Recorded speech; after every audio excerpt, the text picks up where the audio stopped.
Okay, so I'm Carol Rogers, and I'm an art therapist for Vera McKinnon, and I work at the Vera Cancer Institute, and I oversee their arts and healing program.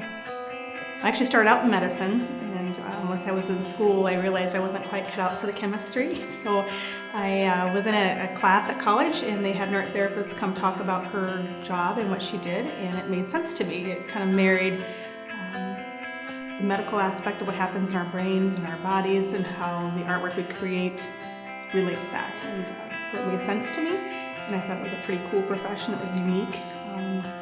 So when I went to graduate school and I did all the internships, I felt like it was the right choice for me to do.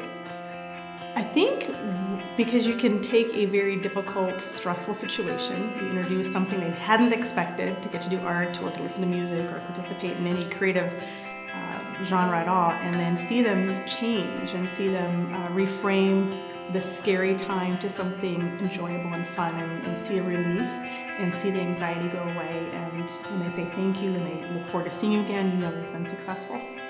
Yeah, you know, the arts and healing is pretty broad at the Prairie Center, so it encompasses lots of different things, and it can be working the galleries that we have, finding artists to showcase their artwork. It can be working with the artists in residence and having them work with patients, and it's having the music therapists work with patients, but then we also have the music as medicine, and that was kind of a fun bridge with the South Dakota Symphony and how they can bring their education to the community. And we have a captive audience, so it was a great place to bring the music.